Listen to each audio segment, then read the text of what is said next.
On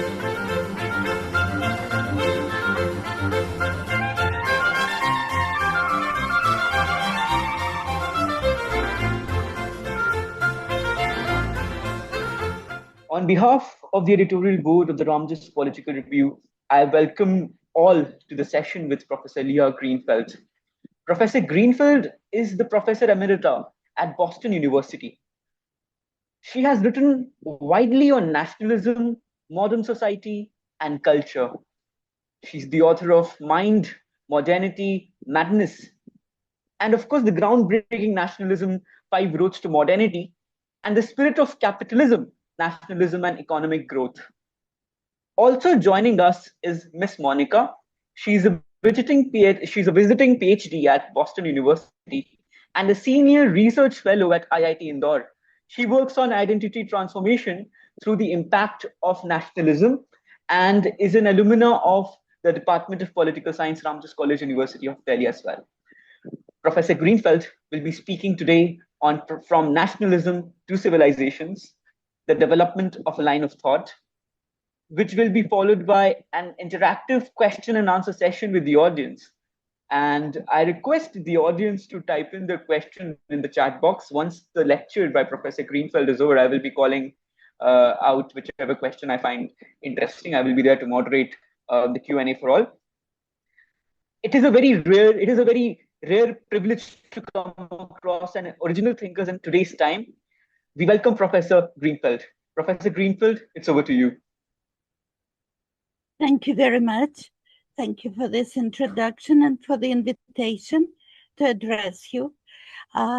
In 1 hour, I will try to share with you my entire intellectual biography, which means this will be very, very short and truncated.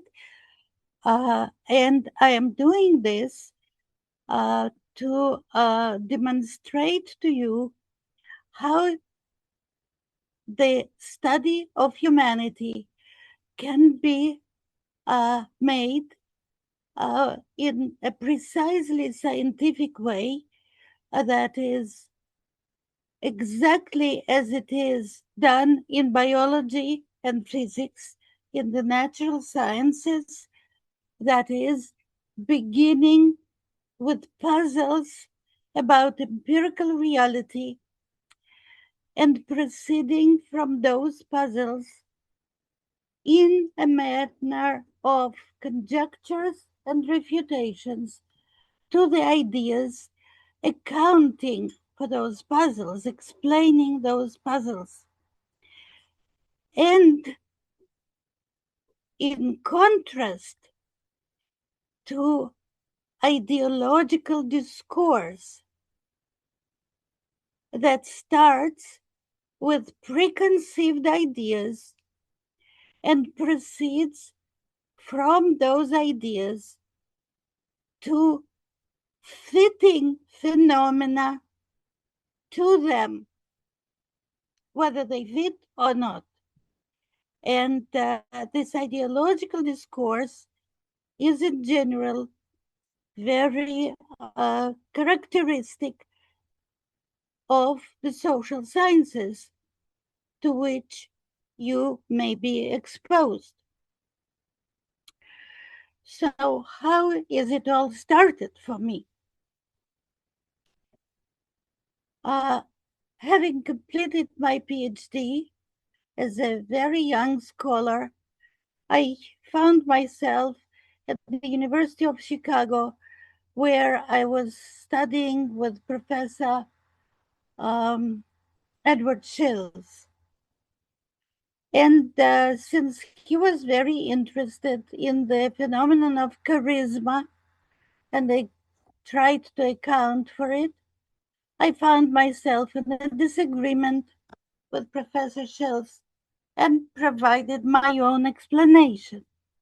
And my explanation was that charisma is actually an expression of pre-cultural phenomena, of an expression of temperament rather than ideas.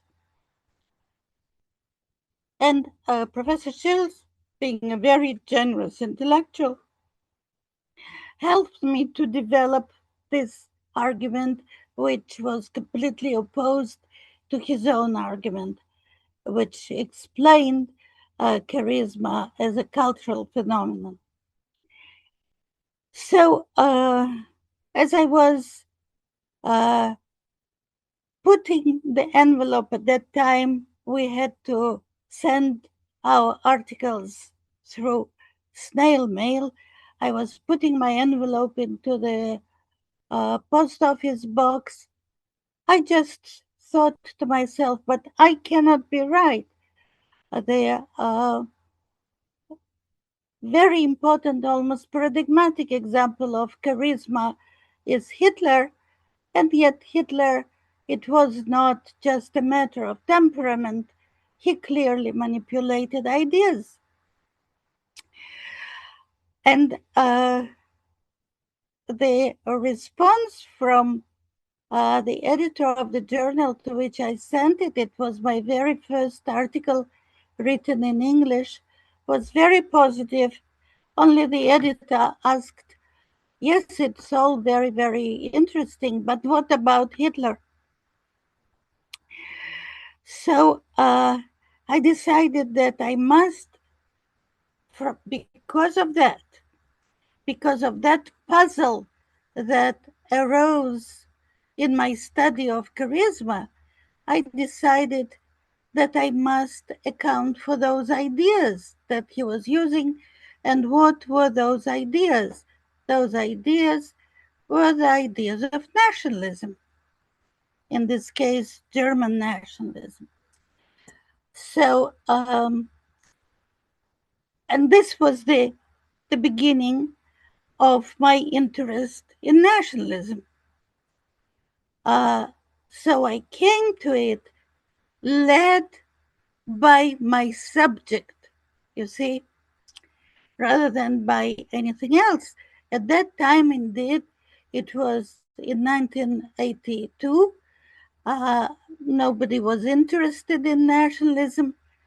But in 1983, the interest in nationalism began in the Western world, and it began from the simultaneous publication of two books, one Nations and Nationalism by Gellner, and the other um, Imagined Communities by Benedict Anderson. I read those books immediately upon their coming out, and I realized that they really don't make much sense. So, in the meantime, I started the study of nationalism from German nationalism, which appeared to me impressionistically, very natural, because I grew up in the Soviet Union and Russia, and Russian nationalism was very similar to German nationalism indeed. But I happened to talk to one of my young colleagues at the University of Chicago. I was telling him excitedly about my study, and he said, very surprised, but what you are talking about as nationalism is not nationalism at all. And he said that because he was a French historian, an historian of France, and in France, indeed, this wasn't nationalism. So I decided I had to study nationalism comparatively. And you see again how it was the subject itself that led me to this decision. And how does one study nationalism comparatively? One must start at the beginning, because any historical phenomenon begins with the appearance of the concept. Capturing this phenomenon, that is the new experience, in words, naming it. And so I had to find, when did this phenomenon, basically the phenomenon of nation,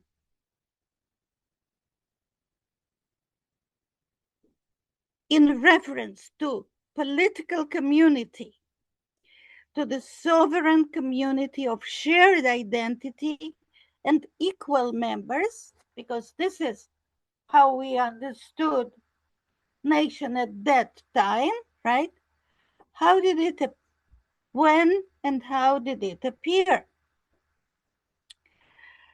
So I looked through, of course, I had to find the language that was dependent to some extent, at least, on Latin, and used this term derived from Latin, nation. And in this sense, and I went through I didn't look at any secondary literature because this was of no importance what other people said. What was of importance to me was simply facts.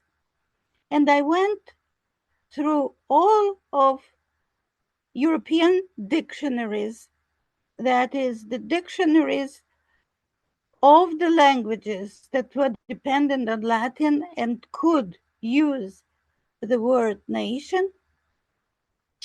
And I found that this concept first appeared in the beginning of the 16th century in England. From that moment, I knew that I have to begin in the context of the appearance of that concept. That is, I had to begin in England just before the 16th century, before this concept appeared.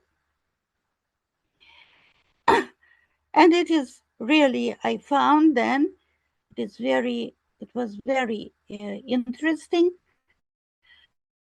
that the word nation, that etymologically in Latin appeared from something born, something animal born, and meant in English something similar to a litter, like a litter of kittens, a litter of puppies,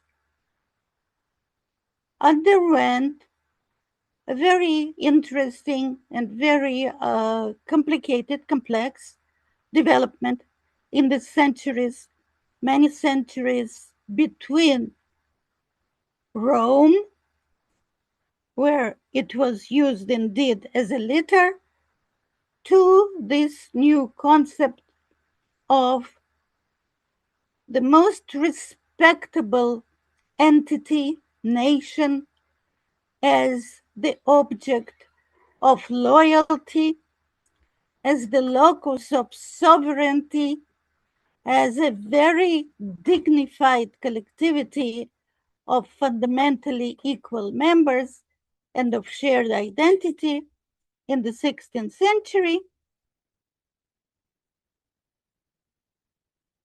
And that was clearly the definition of the nation in those very early dictionaries in which it appeared in English.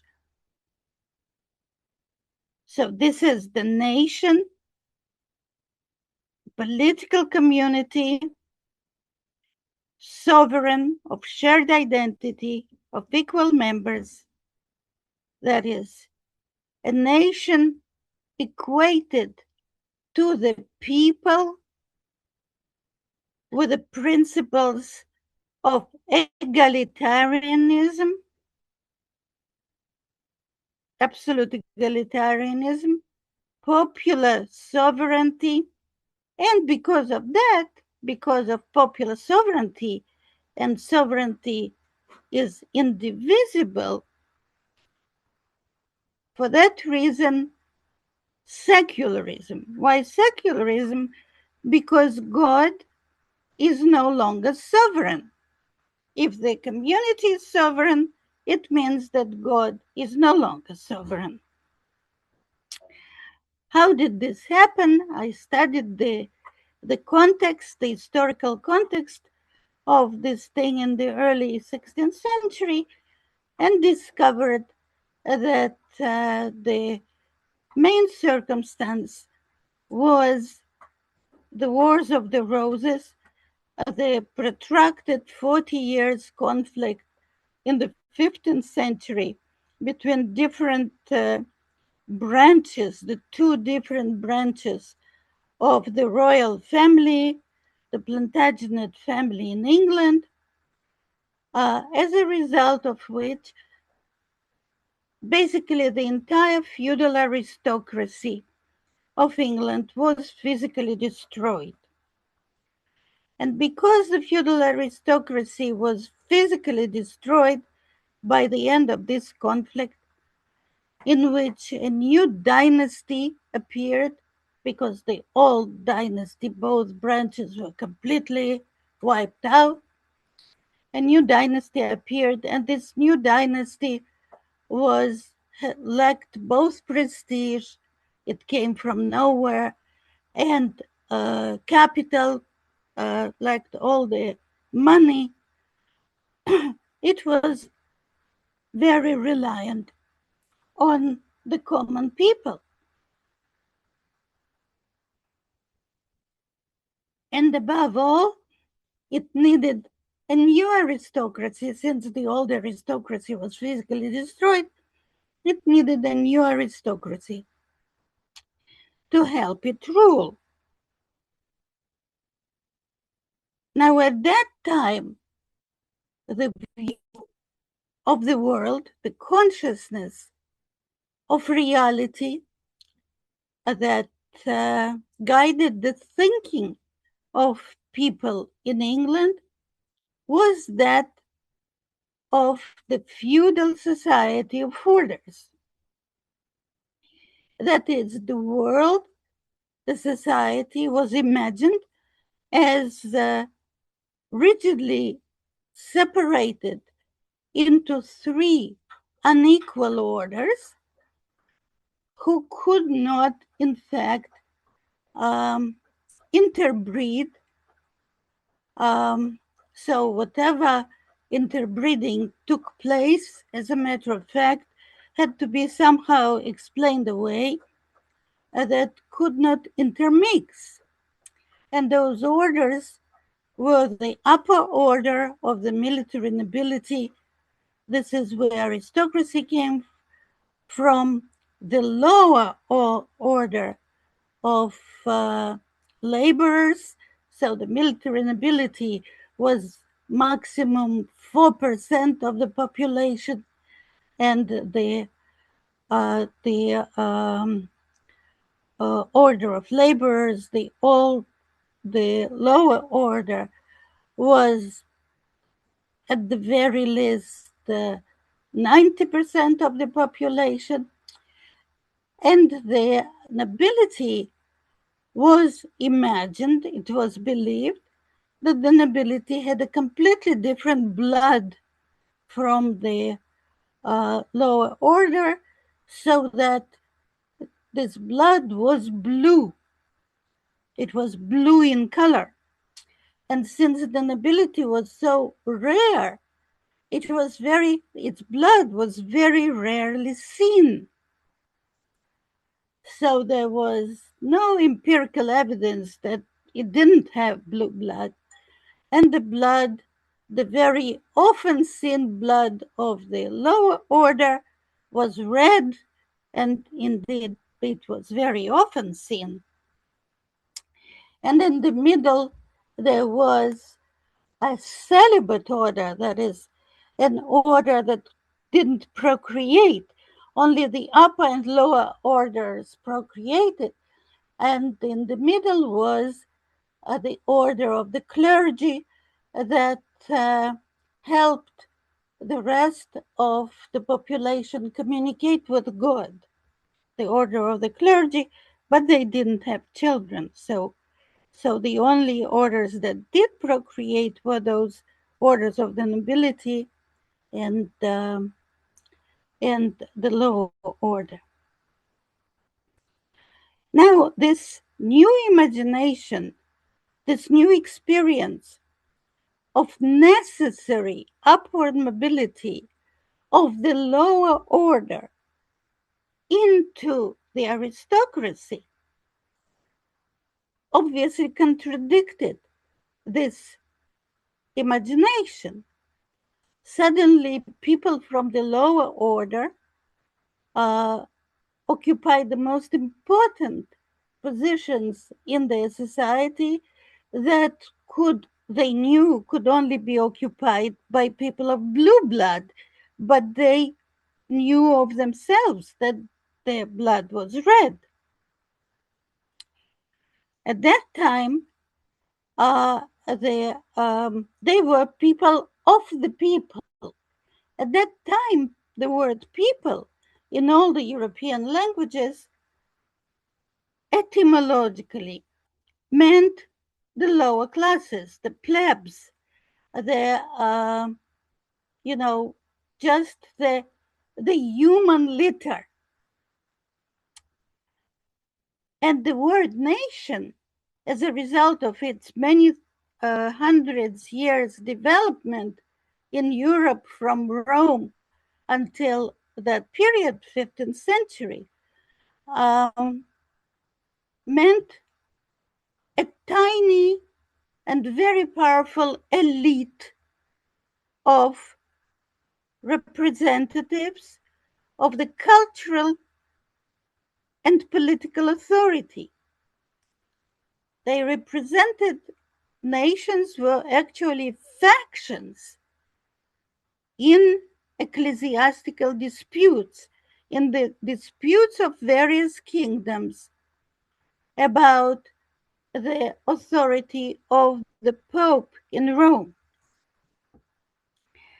So, at one point, trying to account for their unusual and incomprehensible experience, those members of the new English aristocracy came up with the idea that a people of nation, the entire people of nation from which they originated, were a people of England from which they originated was in fact a nation. They equated the lower classes with this tiny elite of cultural and political authority. And this gave rise to egalitarianism, to popular sovereignty, and to secularism. It completely redefined the vision of social reality in England. In particular, it gave rise to the sense of dignity that now every member of the English nation, of the English people, could experience. Before, those people were deprived of dignity. They had red blood, they existed just in order to support the upper strata. Their duty was to support the upper strata. And the upper strata, tiny strata of 4% maximum, they were the only ones who had dignity. But now, when every member of the people was equal in their essence to this supreme elite with the authority over political and cultural matters, they all were dignified. And as a result of this dignity, they necessarily had freedom. They had freedom of choice. They were all equal and all had the choice to be whatever they wanted to be because they were interchangeable. There was no fundamental difference between them.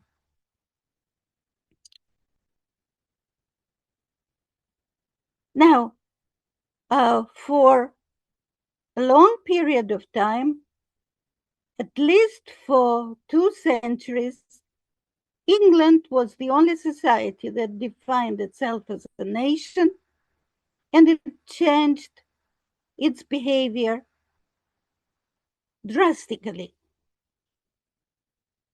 and contributed enormously to its rise as the world hegemon. And other societies, other European societies in the first place, they were observing England and very surprised. How come it was such a backward and small society before, and suddenly it is the most powerful society politically, militarily, in every respect, economically? So, how do they do that? And they realized that this is connected to this English vision of being a nation. And they decided, and this was about 2 centuries after it happened in England itself, they decided they also have to develop nationalism. So, but the main appeal of, and since then, since the 18th century, nationalism went on spreading, first of all over Europe and in all the English dominions. So United States of America was in fact the second society to define itself as a nation. But all this Europe-derived world followed the example of England, and then it spread throughout the rest of the world. So that by now, this is basically the main consciousness, national consciousness, is the guiding consciousness of most of humanity. So it is this dignity that explains the worldwide spread of nationalism, because many people were attracted to this dignified identity, that this redefinition of the population, of the people as a nation, in fact, gave to everyone who subscribed to it. But nationalism, this redefinition of reality, this consciousness, developed in different ways in all those different societies. And this, in Europe and America, depended on the history of the development, of the formation of this national consciousness. So, because in England and in the United States, which was a direct continuation of the English development, nationalism, national identity was a result of individual experience. Their idea of the nation was individualistic and dependent on the will of the individual. So, to begin with, the nation was as an association of individuals who were themselves perceived as free and equal, and their membership in the nation was completely a matter of their decision to be members. Those who wanted belonged, those who didn't want didn't belong. So this original nationalism was individualistic and civic. In other countries where the formation of the national identity and consciousness was not a result of individual experience, that is everywhere but English in this Anglo world, nationalism, the nation, was defined as a collective individual that bequeathed its collective characteristics to the individuals inside it. So they considered the nation as a collective individual,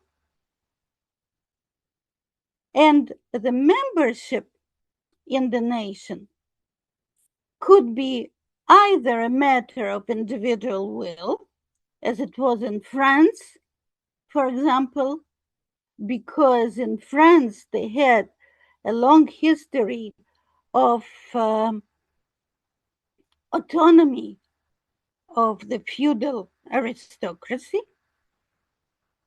where they could decide for themselves how to spend their lives, or in some other countries, in the great majority of other countries, it was a matter of blood.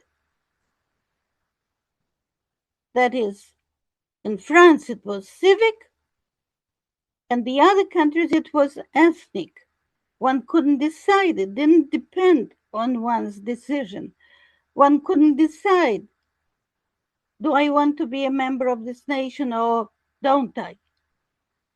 If they were born in a particular place, they were a member of a particular nation and they couldn't lose it. And if they were not born of the same blood, then however much they wanted to be a member of that nation, they couldn't acquire it. So those three types emerged, and they had great repercussions, political and social. The general repercussions of nationalism were extremely important. Nationalism, you see, was all nationalism was based on the principles of egalitarianism and popular sovereignty. And those principles of fundamental equality of membership and popular sovereignty are the principles of democracy. So nationalism brought with itself democracy, what we call modern democracy in the world. All the nations are, by implication, democracies. There cannot be a nation that is not a democracy.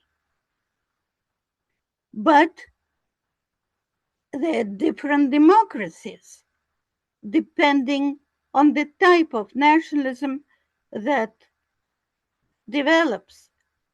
If the nationalism is individualistic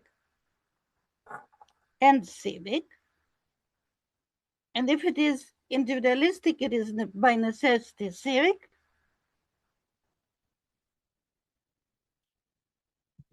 this nationalism contributes to the development of institutions that safeguard individual liberty, individual freedom. And so this nationalism, individualistic and civic, contributes to liberal democracy. And if nationalism disregards the individual as in collectivistic and ethnic case, then it necessarily contributes to authoritarian democracy. And democracies in this case are necessarily authoritarian. And in the case of the mixed situation where you have collectivistic nationalism, which is civic, as in France, you have a very turbulent history that oscillates between liberal and authoritarian regimes. So this is very important for our understanding of political history of the recent centuries. And then nationalism everywhere contributes to class structure. Nationalism replaces previous systems of stratification, of rigid stratification, either between estates that have different legal rights, as in Europe, or between castes, as in India. Nationalism replaces those rigid forms of stratification with the open and fluid class stratification that depends entirely on the individual. It is no longer a matter of families, no matter of the matter of blood or of religious duties. No, it depends on the will of the individual, and the individual can move from one stratum to another. This is class structure. Well, so this was the subject of my first book, and that led me to questions about the economy. It led me to the questions about the economy because everyone claimed that nationalism was a product of the economy. But it turned out from what I discovered that it wasn't at all the product of the economy.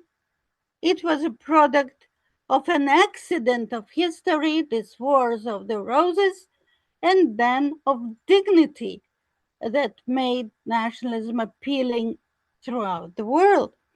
So just to check this thing about the economy, I decided to do a study on the economy, and I discovered that indeed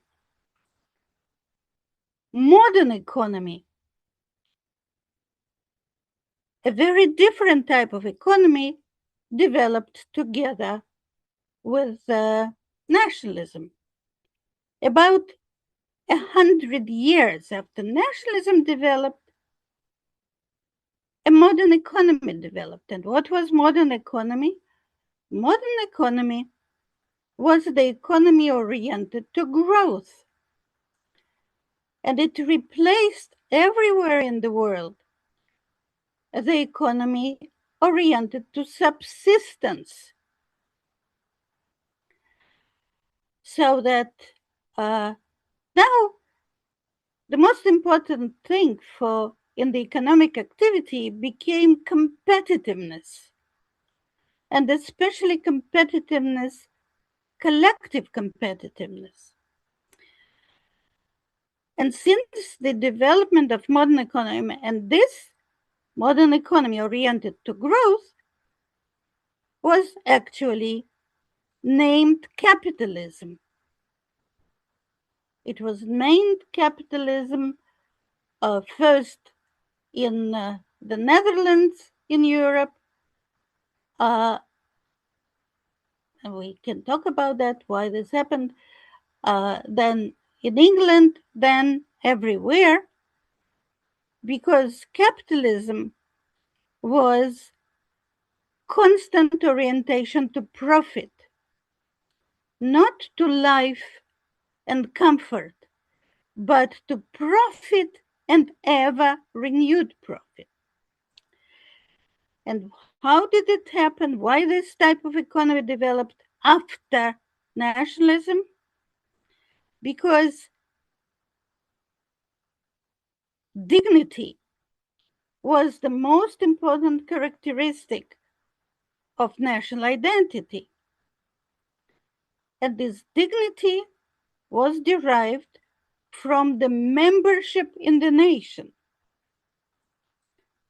So all the national memberships everywhere in the world became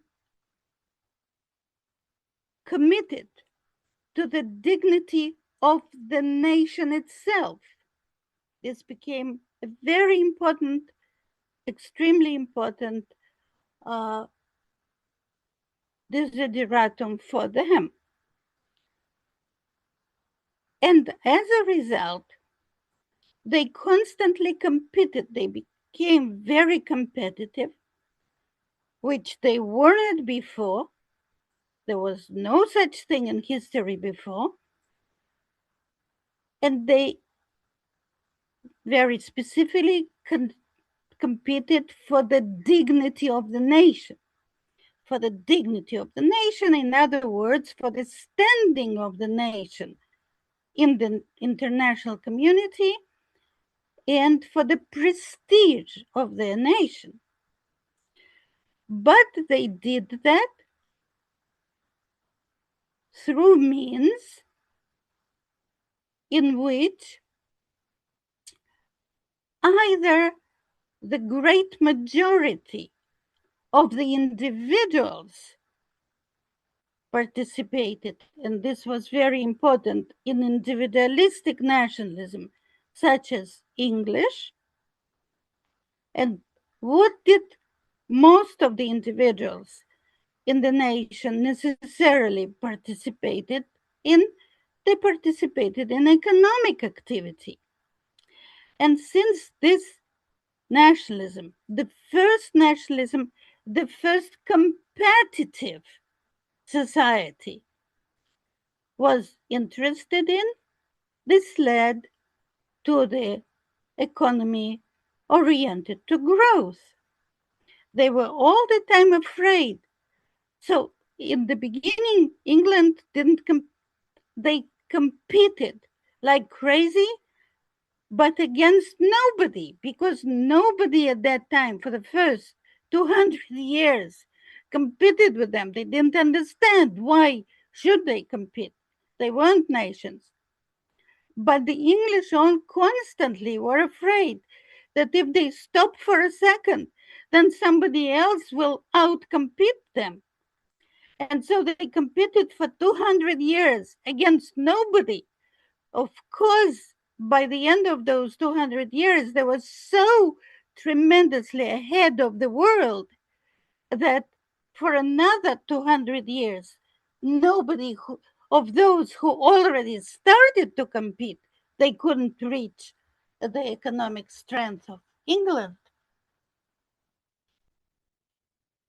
So, and if the other societies, given that England was rushing with the, astronomical speed ahead of the world in economics, they had to compete in something in which they had a chance of ending on the top. Otherwise, it was psychologically very taxing. And so, for example, Russia, who never was an economic competitor of anyone, it decided to compete in the military. It invested most of its effort in the development of the military. And of course, until now, it is one of the greatest militaries in the world, and people are afraid of crossing its path. On the other hand, it decided to compete in high culture. And to this day, Russia is one of the greatest high cultures in the world. And the French, they also competed in the economic sphere simply because they were the second to follow England, and there always was a chance that they would achieve a lot, but they competed more in other things that the English weren't that good at. Fashion, for example, they became the arbiters of fashion, of elegance, of refinement, etc., etc. On the other hand, there was really the other side of the coin in all of that. There were societies that were really well endowed in some ways. For example, the huge strength of Russia, its enormous territory, allowed it to develop colossal military and at the same time a very, very impressive high culture. But there were lots of countries that had nothing to compete with, and they developed a terrible complex of inferiority, the opposite of dignity. They constantly considered themselves inferior. And this complex inferiority led to what is called ressentiment, a resentment that cannot be fully expressed and resolved, and it is constantly reinvigorated. And this led to violence and terrorism, not to a strong military, but to constantly revived violence and terrorism against any pocket of civilian population. This expressed itself, this complex inferiority, which is characteristic of much of the world's population, expressed itself in the first hand in anti-Semitism,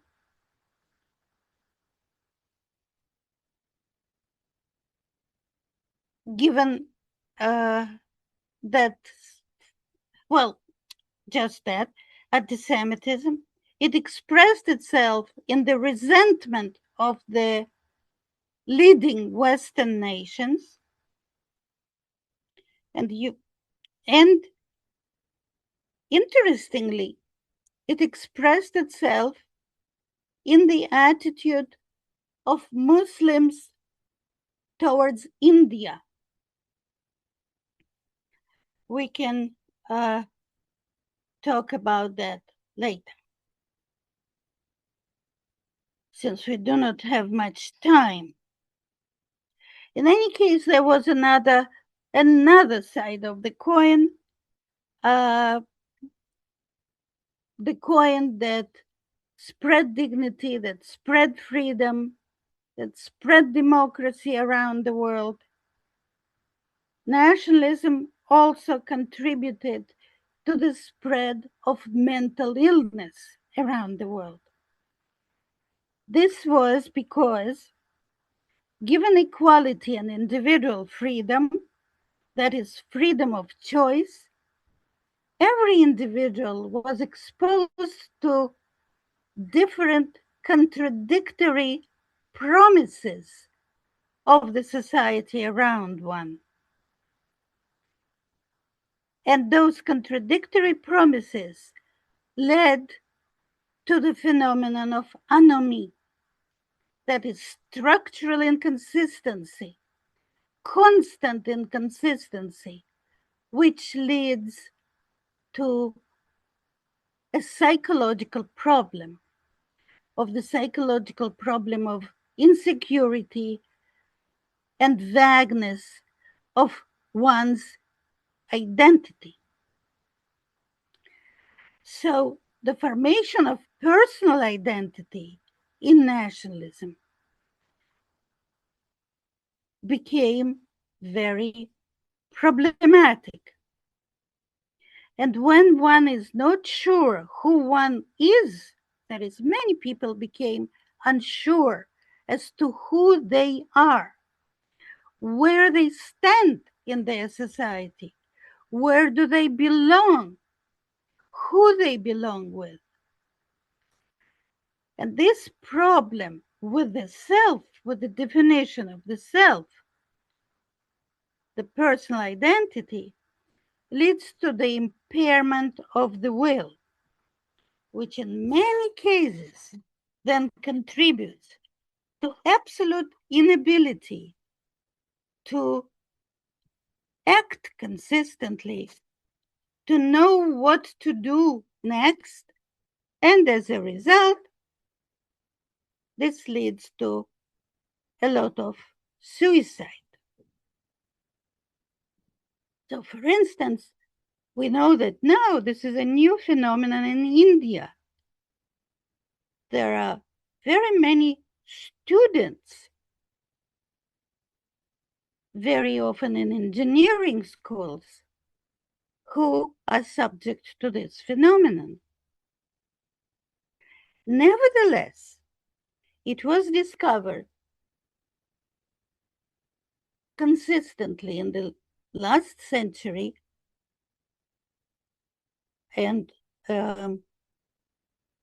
even more in the last 5-6 decades, that this kind of functional mental illness is very rare, comparatively rare. The rates of this mental illness that leads to suicide and to problems with the self,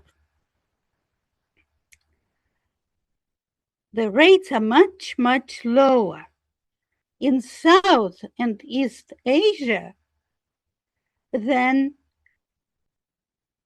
in the monotheistic world.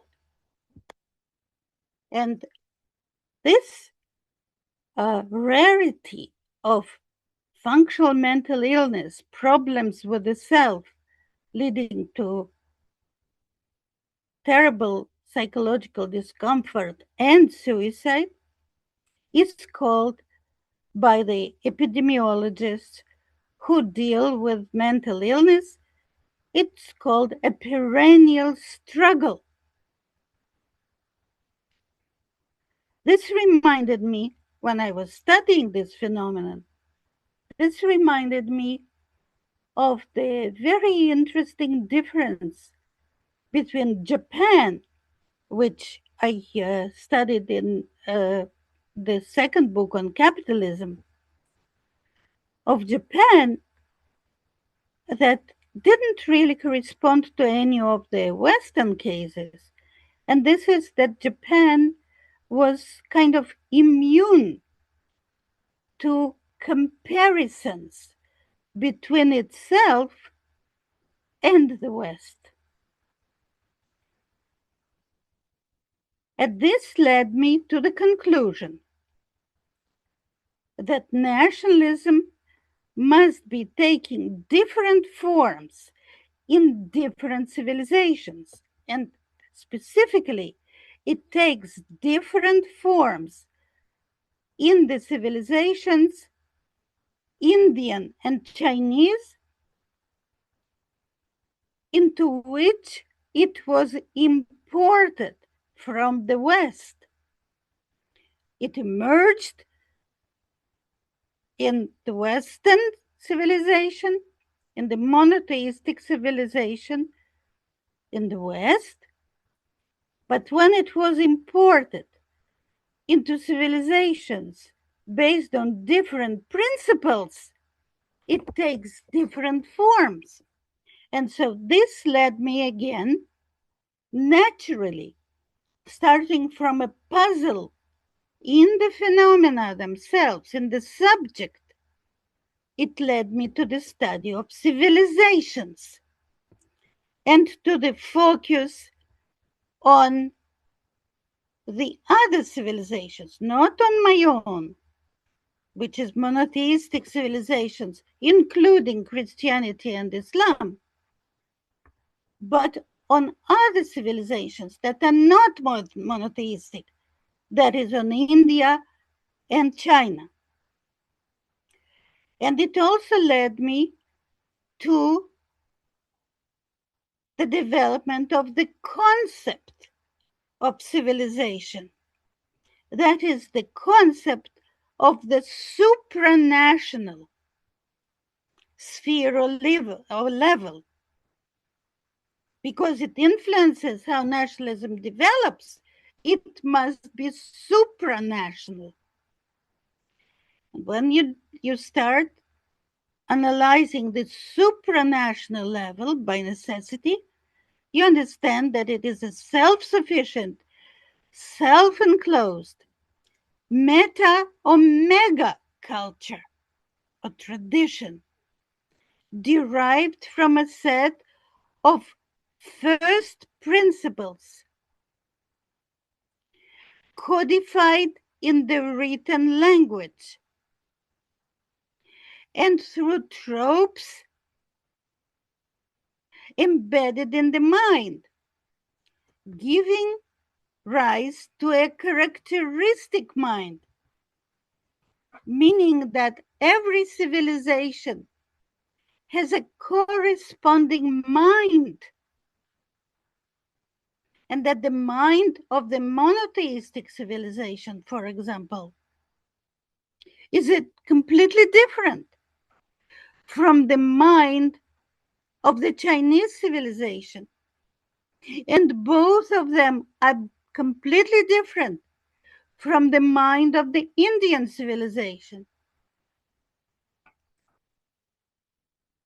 And those minds, those three minds, because there are only three civilizations, three independent variants of culture on this level, on the supranational level. Each of these minds has its own mode of thought,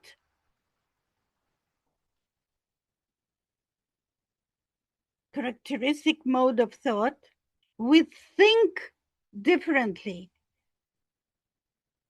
We have our own concepts and values, our values, what is important for us, what causes us happiness, what causes us suffering, are different things. Our existential experiences are different. Those concepts and values have their own psychological dynamics and emotions, and all of which are reflected in patterns of historical change, different patterns of historical change. And you can see that the example of India is a very striking example of completely different patterns of historical change. If you compare it, let's say, to the monotheistic world, India is an astonishingly resilient tradition. It has been ruled by different civilizations, controlled politically controlled by different civilizations for much over 1,000 years. In our history, in our monotheistic history, if a country is controlled by a different culture in the course of several decades, it is likely to adopt the consciousness and the values and the mode of thought of this controlling culture. India has been ruled by the monotheistic civilization for much over 1,000 years, most of it by Islam, and for 200 years by the British Empire, and it remained resilient. It kind of didn't pay attention to this control. This resilience of India, it's absolute, it is as if it is hermetically closed to this controlling world. It preserves its own independence. And this is really an astonishing historical example. This didn't happen anywhere else, and this cannot be explained by theories that is based on any other experience. Okay, so I now shared with you this very briefly, the development of my ideas in a very clear scientific way, leading from one puzzle in the subject to ideas explaining this puzzle, then leading to another puzzle, to more ideas, etc., etc., etc. And now we'll open this to questions, okay? Yes, thank you so much, Professor Greenfeld, for your very well-crafted lecture. We thoroughly enjoyed listening to you. Your topic is of great interest to me, especially primarily because my ongoing undergraduate dissertation is quite similar to your areas of interest. Now I open this discussion to the question and answer session. First, I request Piyush Rangra, our editorial board member, to go ahead with his question. Piyush, you can unmute yourself and you can just give me a moment. I'll give you the access to unmute yourself, and you can.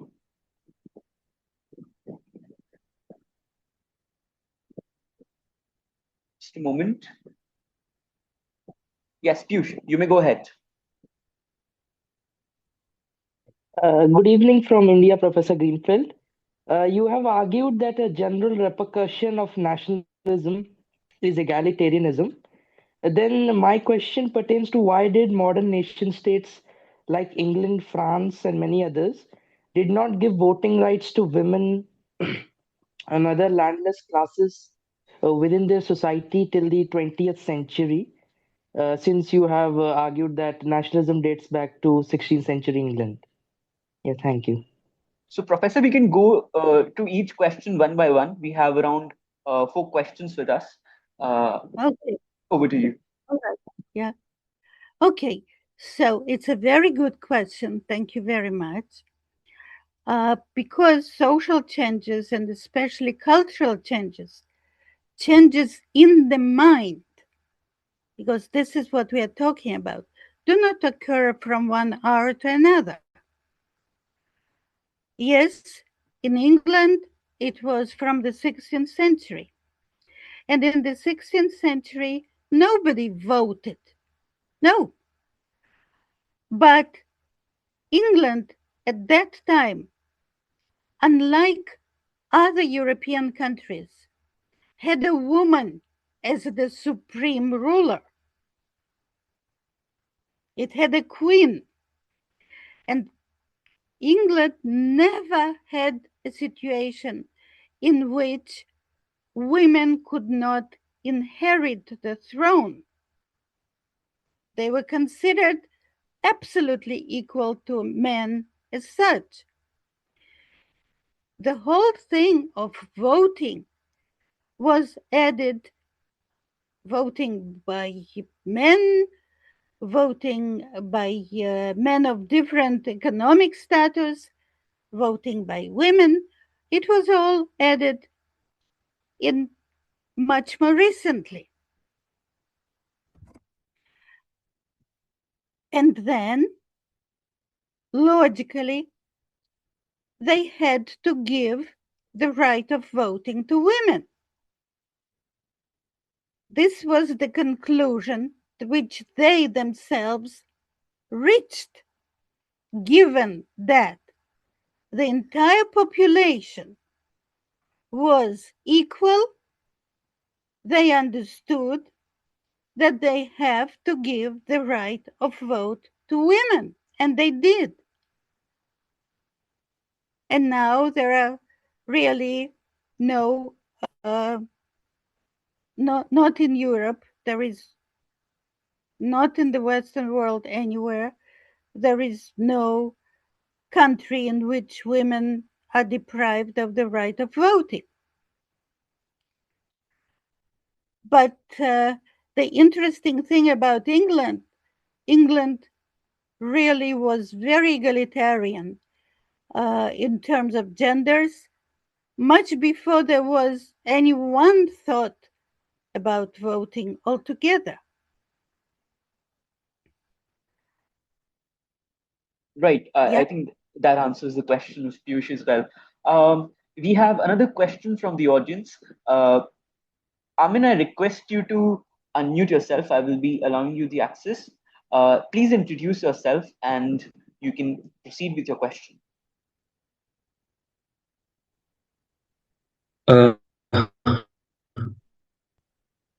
Hello, Professor Greenfeld. I think you're facing some network Hello. issue. Yes, Am I I think you're. audible to you? No, you're not audible. So What we can. there are problem network connections. Yeah, I don't hear. Yes. I think what Right we can now, do. I'm in Arunachal Pradesh. You can read my question. Yes, I can read your question. I think that should be more appropriate. Okay. Give me a moment. So from Amin, the question is, I'm reading it verbatim. Hello, Ami. So, hello, Professor Liah. It's great to see you here. I'd like to ask and add on your theory on civilization and resistance. Right now, I'm living with I'm not sure of the pronunciation, but please pardon me. Idu Mishmi tribal in the far northeastern part of India. They are hailing from the Mongolid racial group and sharing the oldest tradition in funeral, like Egyptian tradition. And your theory is very closely reflecting here. They are largely not resistant to their cultural identities and amalgamating themselves into the mainstream regions through conversions, primarily Christianity.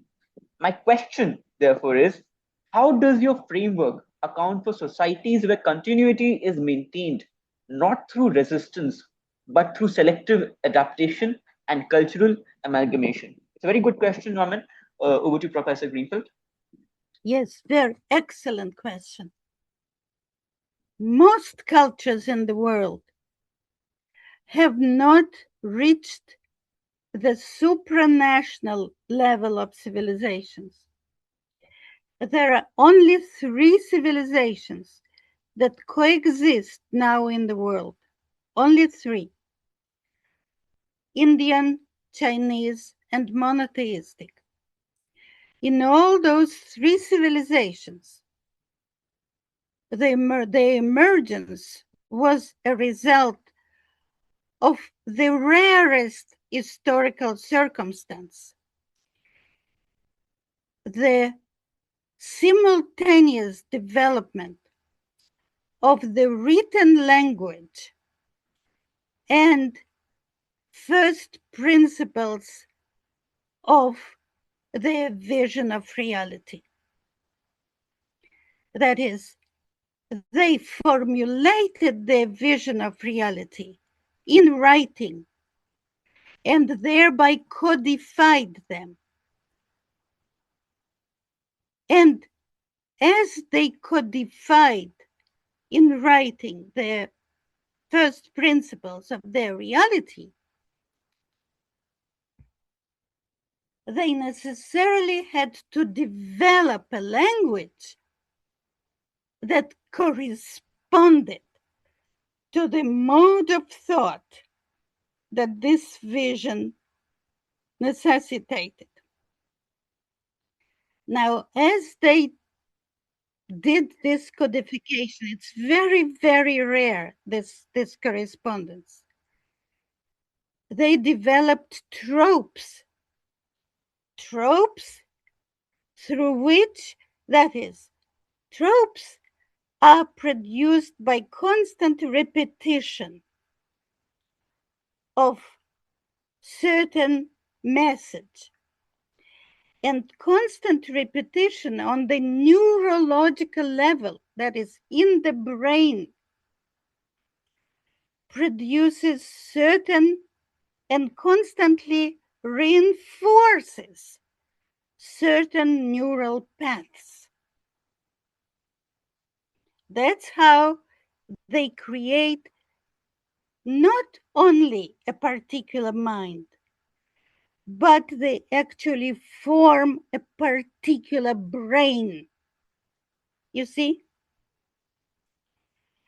So, if you don't have this rare correspondence between the development of the written language and the first principles of the vision of reality, you wouldn't have such a mind or such a conditioned brain, you see?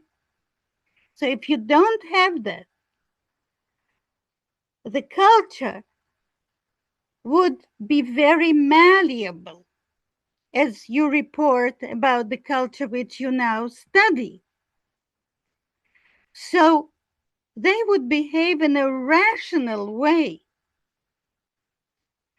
The functioning of civilization functions on a supra-rational way. So usually, for example, you can think about domestic animals. You can think about dogs.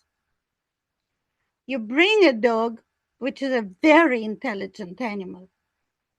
You can bring a dog into a particular environment, and this dog rationally would adapt itself to this particular environment. You see?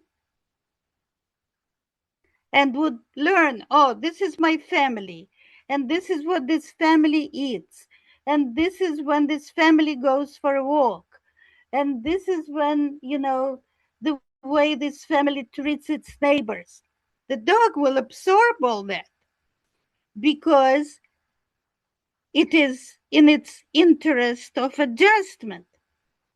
When you have a civilizational mind, no matter what is your rational interest.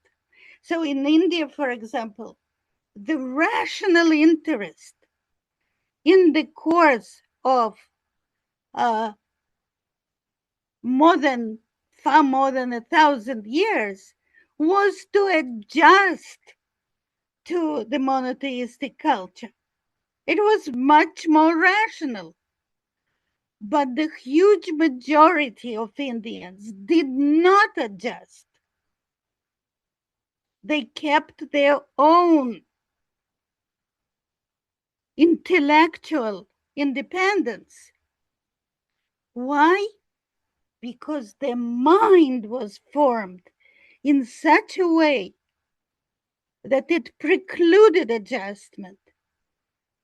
You see, those neural paths carved in the Indian brain by its civilization was so strong that no matter what rational course of action dictated to them, they couldn't adjust. They wouldn't adjust. But if the mind, and therefore the brain, is not formed in this way, then rational adjustment is to be expected. You understand? Right, Okay. right. We have 13 to 14 minutes more for the meeting, which means that we can have 2 to 3 more brief questions in the session. Now I request our assistant editor from the journal, Sanish Kumar, to go ahead with his question to Professor Greenfeld. Sanish, I will be providing you the access to unmute.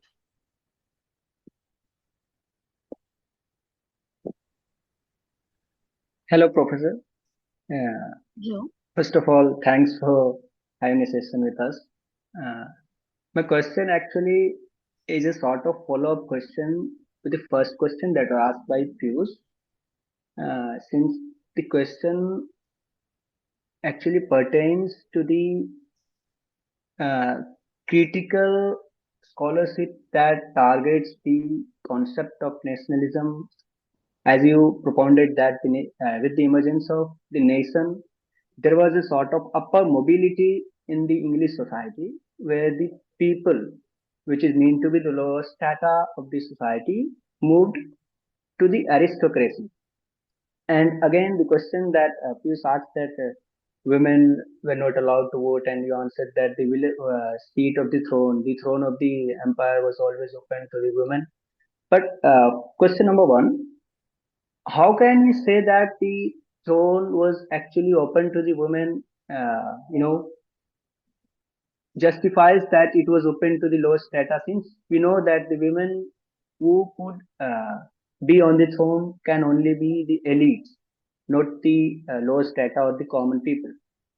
Question number two, uh, we can see that even as you propounded that the nation emerged in the concept of nation emerged in the 16th century in England, but even after that, we see a persistent inequality and the existence of hierarchies, as argued by many critical scholars, particularly from the Marxist and post-colonial background. They say that the inequalities are still existent, and the concept of nationalism they target as such that the nationalism is a concept capitalistic construct making persistent masking the persistent material inequalities and hierarchies and legitimizing the continued marginalization, since they argue that the inequalities still exist and there is no sort of absolute egalitarianism still yet. So, how do you respond to the critique that nationalism promises egalitarian dignity at the level of identity while leaving the structural injustices largely intact? So Professor Sanish asked 2 questions. I request you to address either of the two, so that we can give another question and an opportunity, since the time is very less. Okay. Very good. Thank you. I will focus on the egalitarianism. Nationalism implies fundamental egalitarianism. It doesn't imply absolute egalitarianism. Absolute egalitarianism is impossible in reality, because in reality, people are not created equal. They, to begin with, are created unequal. And you cannot go against nature. It's not only the difference between men and women, it is above all the difference between different individuals.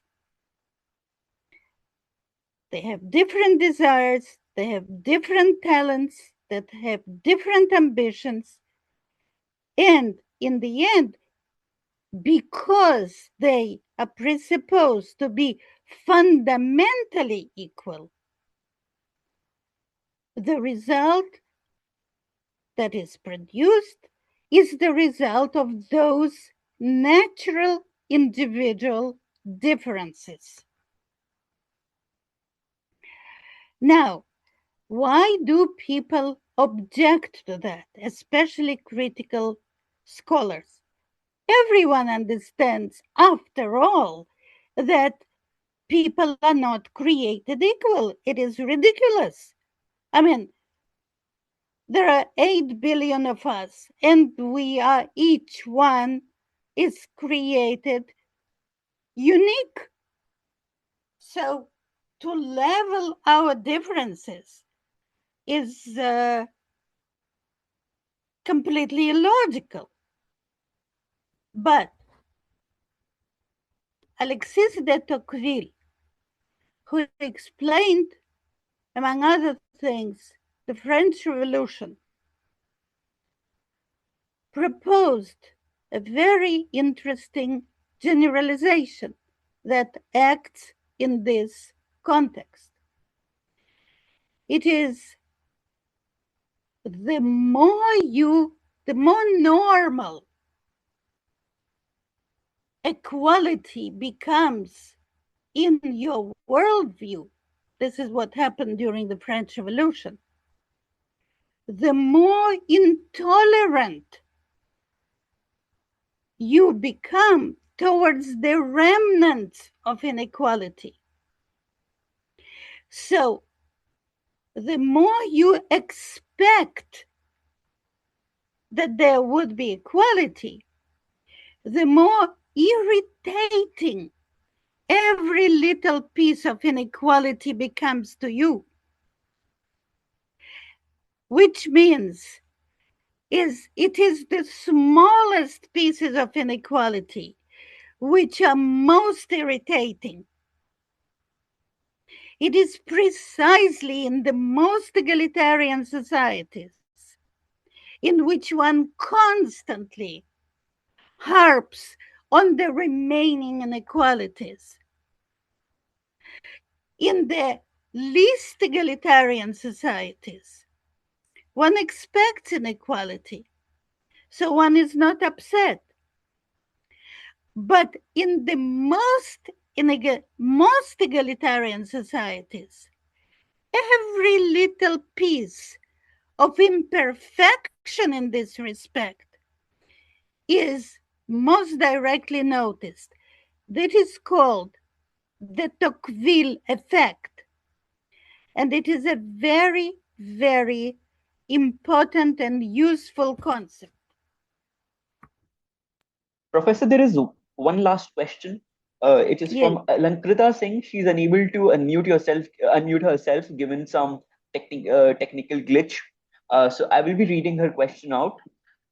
She asks, and I quoted verbatim: "You describe civilization as a supranational level of the cultural process, which becomes visible through comparative analysis. What criterion allows us to identify a civilization empirically rather than retrospectively or normatively? Also, what does civilizational comparison allow us to see that national comparison alone cannot, particularly in the Indian case?" Over to you, Professor. Well, first of all, you're talking about a supranational level. That is, every civilization comprises within itself different traditions. But all those traditions, it's like a different family of society. So you cannot speak about just India, when you're talking about the Indian civilization. It is also called Indic civilization. There would be some other variants, and those variants are equally belonging to the civilization. For example, you talk about, it is possible to talk about Hinduism, it is possible to talk about Buddhism, it is possible to talk about Jainism. You know, all those are parts of Indian civilization. They're not the same traditions, but they're traditions that share the same cultural source. They share the same first principles of the fundamental view of reality. So this is the first thing. Another thing, all those traditions that constitute a civilization, they're constantly historically and geographically relevant to each other. There are no Buddhists for whom Hinduism is not relevant. They know about Hinduism, right? Every one of them. But you couldn't care less, let's say, about the Republic of Georgia. Why? Because it doesn't belong to your civilization. And it exists for the same amount of years. It's one of the most ancient societies in the world, existed for a long, long time before Christianity. Now it is a Christian state, one of the very first Christian states. But you don't know about that. It's not relevant for you. The same is true about this Georgia. You know, from the moment Rome existed, that it knew about Rome, but it never knew about India. India was not relevant for it, even though India is so huge. But yeah, they didn't know about that. So now we can say, for example, in the monotheistic civilization, we really never cared very much about either India or China. We considered both of those very ancient, colossal, very important civilizations. We considered them as primitive societies. For example, you were considered by your Muslim rulers as a society of idol worshippers. They knew nothing about you. Why? Because you were not relevant for them. But for every little Christian society, Islam was relevant from the moment Islam emerged. Christians never lost sight of Islam because it was a part of the same discourse. But imagine China, this absolutely colossal and powerful part of the world. We never gave a thought about China. It was like, okay, it's like the moon. We know that the moon exists. Yes, it exists. Sometimes it looks pretty, but does it have any relevance for us? No. So those geographical and historical connections immediately tell you what is part and what is not part of one civilization. And when you construct those civilizations through those empirical means, it becomes much easier for you to analyze its first principles. But of course, it's best to do that by comparison to other civilizations. Then you can really do this completely empirically. Thank you Okay? so much, Professor Greenfeld. Truly grateful to you for being here on behalf of the editorial board of the Ramjas Political Review. We would certainly love to welcome you whensoever you plan on being in New Delhi in the future. And certainly, of course, I'm pretty sure there are a lot of questions that are still there, and we would love to hear you once again in the future over a Okay. digital platform as All well. right. I wish you a Okay. great day ahead. Thank you so much for joining us. Thank you very much. You were a wonderful audience. Thank you. Thank you All so much. right. Thank you, Professor. Bye-bye. Bye.